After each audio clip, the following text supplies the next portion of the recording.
Good afternoon and welcome to The Appeal Live, a co-production of Navis and The Appeal. I'm Emily Galvan-Almanza. So earlier this month, the state of Washington enacted a new law that will enable all formerly incarcerated people to vote. This makes it the 20th state to adopt statutes at least partially doing away with what is known as felony disenfranchisement law. Laws that bar millions of people across the nation, disproportionately, of course, those from Black and Brown communities, from having a say in their government.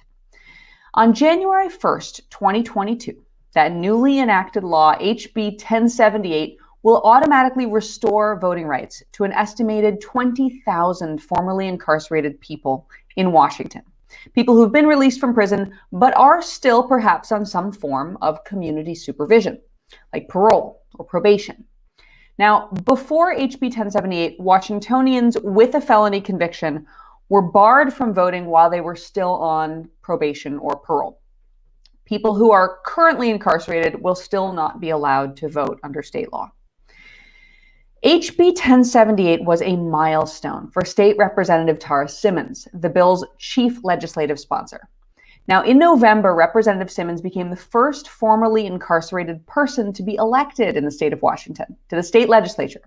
And even prior to that, she was fighting this battle for the rights of formerly incarcerated people. A few years back, Simmons fought a legal battle all the way to the state Supreme Court. That was for her right to take the bar exam. Now, she ultimately won that case and won her other battle with the bar exam, passed the bar exam.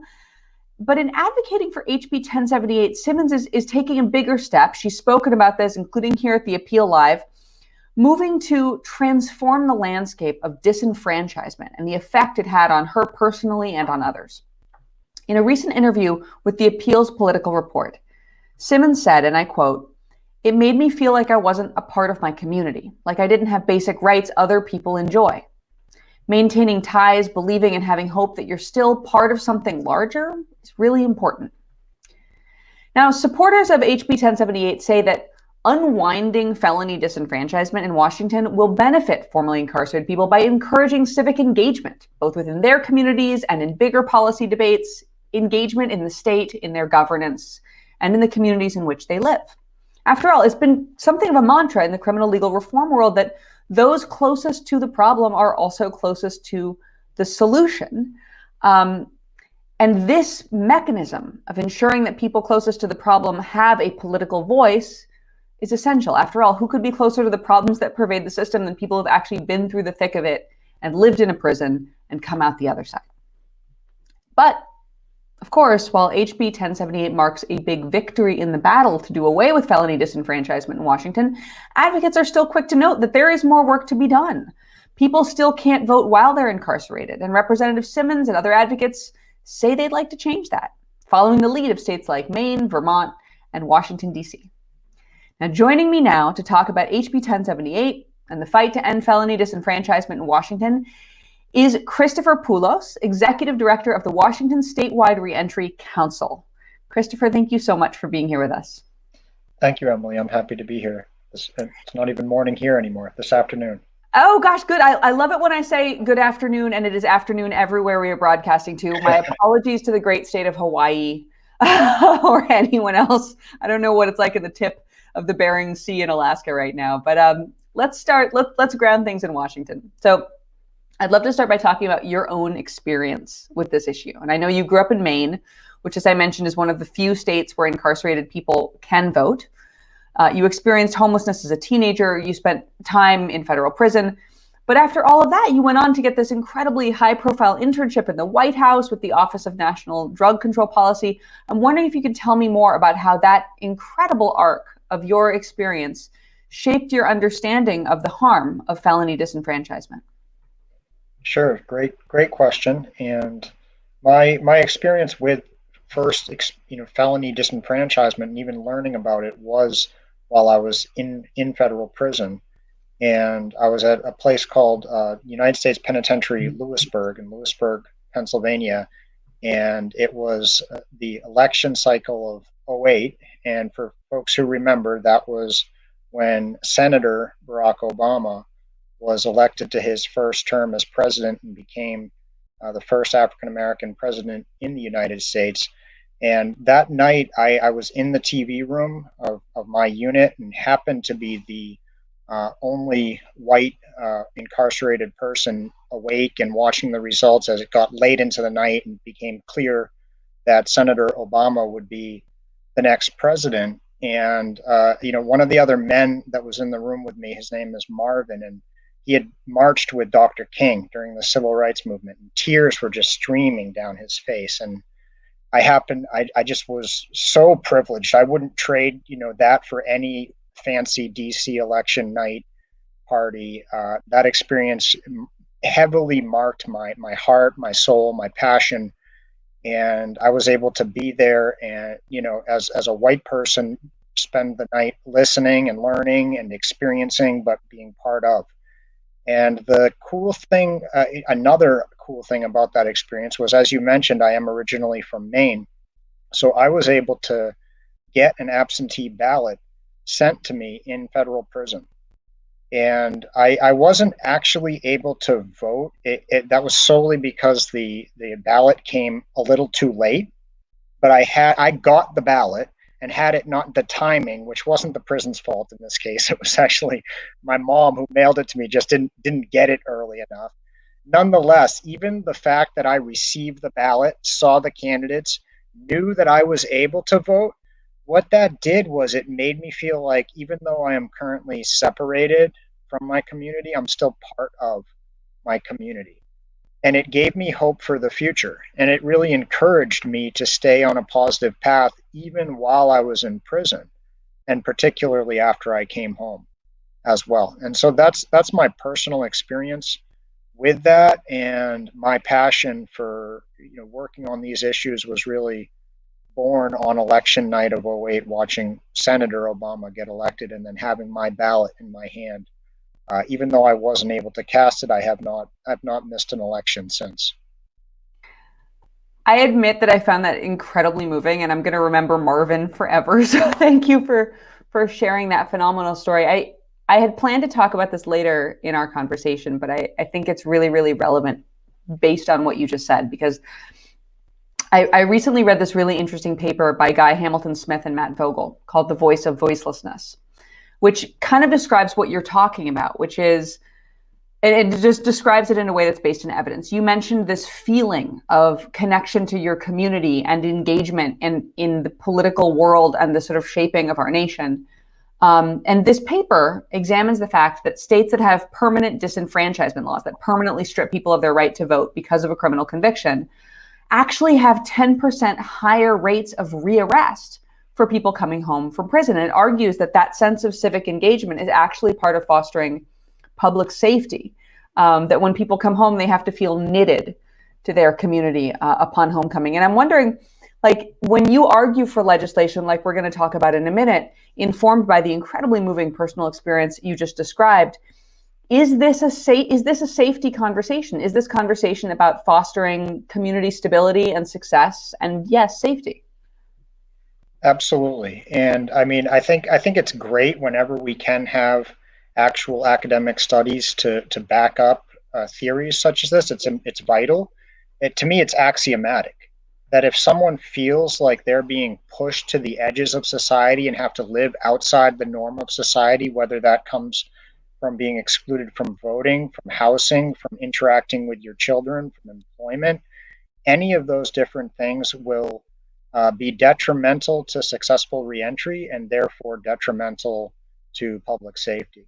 And the opposite is true when people are exiting correctional facilities and they're welcomed home by community, by the government, by employers, by housing providers.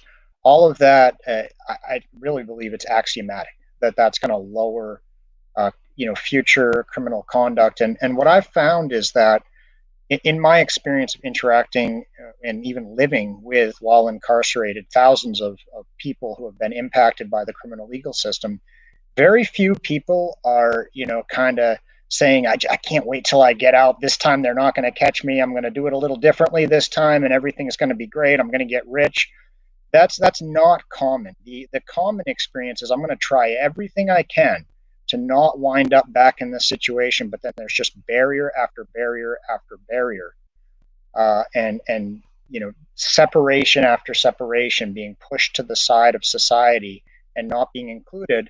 And this is one small, simple way that people can be welcomed back, can be included, and to me, it absolutely boosts public safety. So let's talk for a second about HB 1078. Now, I mentioned at the top that this does not actually take effect until 2022, but can you tell us where we stand right now? What is going to be the effect for formerly incarcerated people who lost their right to vote? How this is being communicated? Like, what's happening with this law in Washington?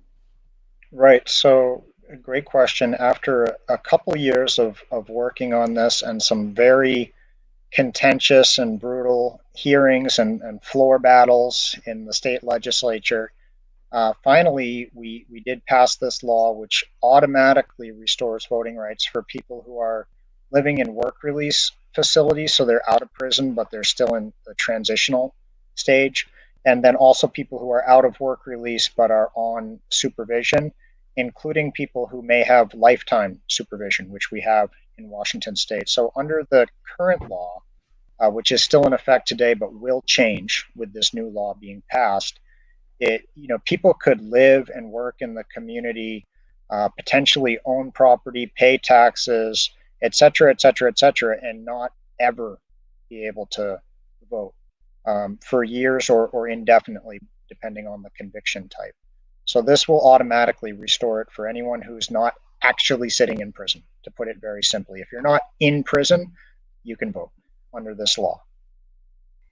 I feel like that makes it really, really simple, actually, in ways that are extremely important. I'm hoping you talk with us for just a second about Crystal Mason, of course, because she's a woman in Texas. She filed a provisional ballot while she was still on supervision, not knowing that she thought she was out and could vote again, and not knowing that she had messed that rule up, and she ended up sentenced to 5 years in prison for that error. So I want to give you the space to talk about any possible confusion that could come out of this new rule and how you're combating that. Right. So we are now just really starting to get a messaging campaign out there to make sure that people are aware. We do that through social media. We have a great community-led stakeholder coalition on this and an email list with regular meetings. So we have a network where we're able to get the message out across the state. And the key message is just to be aware that if you are right now currently on supervision or in a work release, this law is not yet in effect. So there could potentially be legal consequences or other consequences if you were to go and register and attempt to vote. And in Crystal Mason's situation, I believe that provisional ballot was even provided. I don't believe that Ms. Mason even went and sought it out. I might be wrong, but it was like, here's the ballot, and Crystal said, okay, I can vote, and next thing you know, that's a 5-year prison sentence. So we certainly don't want anyone to end up in a similar situation than that. The stories sort of brings to mind the thing you said a minute ago about the endless barriers that people are facing when they come home. And it sort of feels like a gotcha situation, right? Oh, you thought you could have this job that you were trained to do while you were in prison. Nope, gotcha. You can't get a license to do that. Or, all of these other, you thought you could live in housing. Oh, gotcha. You're not allowed. I feel like there's such a larger landscape of reentry concerns that you touched on with that one sort of gesture towards these facts. I'm wondering if you could talk about how this bill and the effects of 1078 sort of will have an impact on or echo through other areas of work that you are doing with the Reentry Council. Sure. So the biggest issue we've found is housing, and so that's something we're really focused on.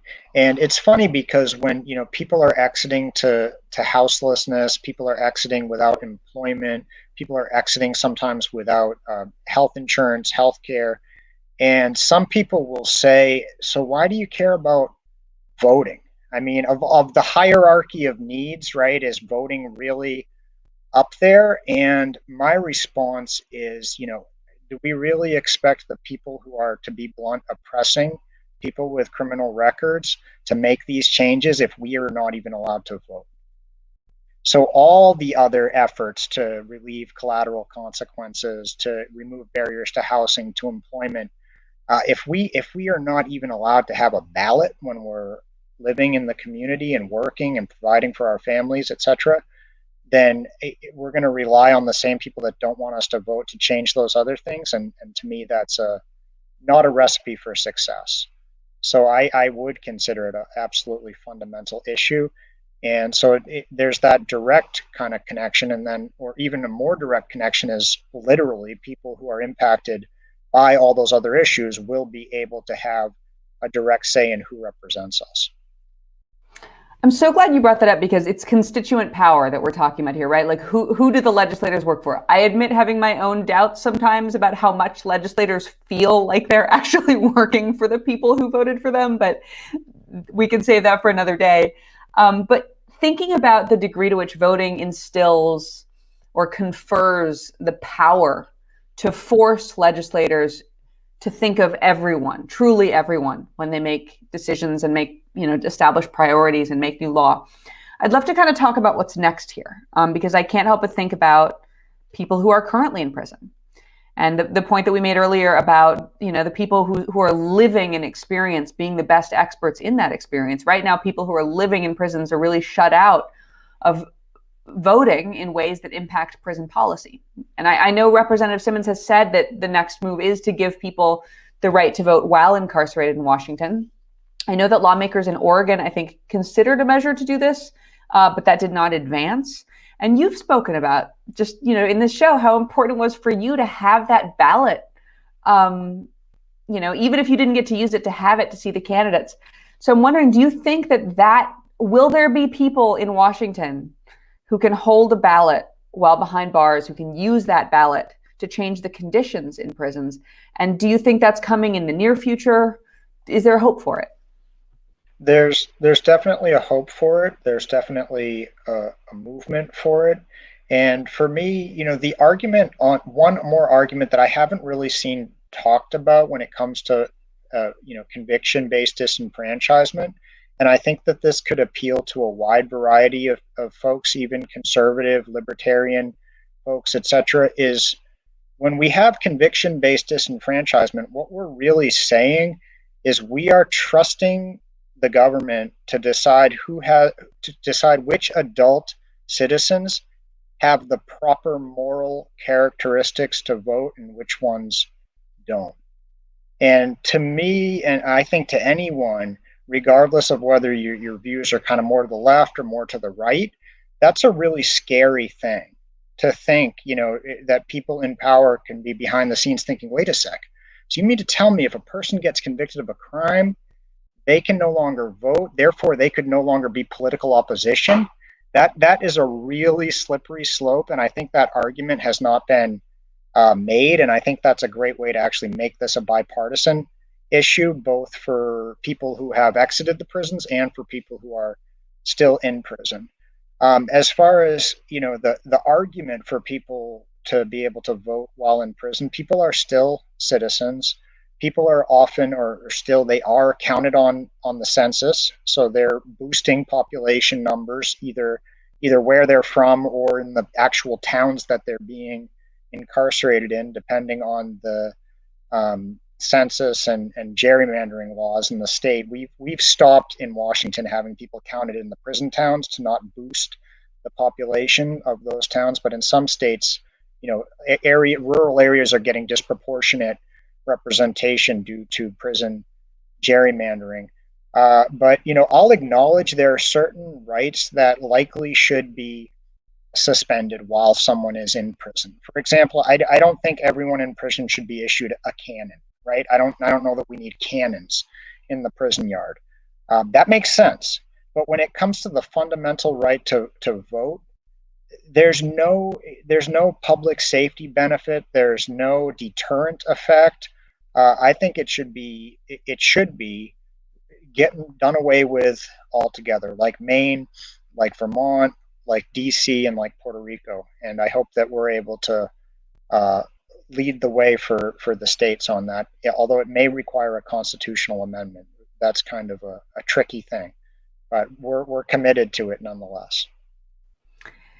So I want to zoom out for a second because I'm thinking about what you just said about the slippery slope of government being able to pick its own opposition, of of people in power being able to choose who gets to vote and who doesn't. And I think that it's possible that there could be a surface level reaction to that of like, oh, well, you don't have legislators locking up their political opposition in this country. But in fact, when we look at the history of this country and who is being disenfranchised and the history of race in this nation born of slavery, it's really impossible to avoid the conclusion that felon disenfranchisement has been used as a tool to suppress the Black vote. And I want to sort of talk about this national picture for a second, because nationally, more than 5 million Americans, which is 2.25% of the entire voting age population, have been deprived of their right to vote because of a felony conviction. And these laws have systematically hit Black voters the hardest. 1 in 16 Black Americans of voting age has been stripped of their right to vote. That rate is nearly 4 times, it's 3.7 times greater than the rest of the population. So I'm wondering, as you move in this world and make strides in Washington, do you have a sense of whether the conversation is changing nationally? Are people acknowledging this as a form of race-based voter suppression? And is there traction in other states for change? I think starting with your last question, there's definitely more attention to this. There's more traction. There's different groups like Voting Rights Lab, for example, a relatively new nonprofit organization that are now, traditionally, I don't know that voting rights organizations have focused on this. And more different voting rights and criminal legal system reform organizations are really diving into this. The Brennan Center is another example. So there is a movement for this, both across the country in states and then also with federal legislation as well. I believe I have to look at the details again, but I think that the Voting Rights Act before Congress right now had a provision that would automatically restore voting rights for people if they're no longer in prison. I believe a proposed amendment was tagged on to extend that to people in prison too, and that did not have a lot of support, which shows that more education needs to happen regardless of political party for both ends and people in the middle as well. But certainly there's momentum on this. Teaching legislators about the history is really important to understand that a lot of these laws did either pop up right after the Civil War, imagine that, right? And during the post-Civil War years, and then or either that or really became enforced for the first time during that time. And so that's something where, if I'm talking to certain legislators, I'll make that argument, and I will go right into the racist roots of the conviction-based disenfranchisement. And then, if depending on the audience, I think there's also, like we've talked about earlier, a public safety. How much do you really trust the government argument for a different audience? And all are true and all are valid. And combining those two, I think we really have a chance to make sweeping changes, ideally federally, but if not, at least state by state. It is nice to find those rare areas where progressives and libertarians and basically anybody who looks askance at overweening government power can come together in favor of something that feels really pro-democratic and sort of important to the identity of this nation. Right. We did have one Republican co-sponsor of this bill, someone who I don't mean to speak for their identity, but I believe self-identifies as, libertarian on a lot of issues. And he just put it really bluntly. He said exactly, like, you're really going to trust the government to decide who has the character to vote and who doesn't? And he came out. And that I'm not going to say, I think it was our community coalition that got this across the finish line, but having him on board certainly helped as well. A rare moment of bipartisanship is a very exciting thing. Christopher Poulos, thank you so much for joining us to talk about these issues. I'm so excited to see what happens. I'm interested to hear what the results are for your state and what happens, in related work in reentry. So I hope you'll come back and join us again soon. Sounds great. Thank you, Emily. Take care. So I can't move past this thing that Christopher Poulos just told us. He called it the endless barriers of coming home. And I started thinking of it as this gotcha system where people come home from prison and they're told you have to get a stable place to live and you have to get a job and you're on supervision. And if you break these rules, you could go back to prison. But you can't get a house because the landlord won't take you and public housing won't take you, and houselessness becomes a big problem. And you can't get a job because you have this felony on your record, or you can't get the right employment license to do the job, or you're barred from this category of professions. And you may not be able to engage in all of these other forms of totally normal civic participation that is incredibly important to making people feel like they are part of a community. And these barriers, I think someone did a study at some point, there are literally thousands of laws on the books creating barriers for formerly incarcerated people that prevent people from reintegrating. Well, we all want over 95% of people come home from prison. We all want those folks to come home safely and to reintegrate and to do well. Yet we have created laws that prevent people from doing well, that prevent reintegration, that push people to the edge of society, I think is what Christopher Poulos said, that make people feel ostracized and make it really, really hard to reintegrate. He told us that when he was in prison, he didn't hear people saying, I'm going to get out, I'm going to do that crime, I'm going to do it better, and I'm not going to get caught. He heard people saying, I want to go home and I never want to come back here and I want to do better. But we as a voting community have not created the laws necessary to help people come home. And I think that's probably the most exciting and important point we just heard, is that creating a right to vote for people who have been in prison and expanding that right to vote to the greatest degree we can is not only bipartisan, pro-democratic, deeply patriotic as an act, it's also really important to get the political perspective of people who have actually experienced these harms. You want legislators reacting to all of their constituents in prison and out. People who have experienced incarceration need to have that political voice to say, you know what, all these licensure bars and all these housing bars, they're making it really hard for us to come home safely. And you know what that does? That hurts community safety. That hurts community reintegration. That's not just a criminal justice issue or a criminal legal issue. That is a community issue, a public safety issue, and an economic mobility issue. So having those new voices come January 2022 in Washington state is going to be incredibly exciting. After all, voting goes to everything. It is our most important form of political voice. And we can't be asking people to rely on legislators who have done them so much harm to be entrusted to make the changes people need to help them stay safe, particularly when these laws so completely and oppressively impact the Black voice, the Black vote, and the Black community. So I'm very happy you joined us to talk about this. This has been another episode of The Appeal Live. I'm Emily Galvin Almanza. Thank you so much for joining us.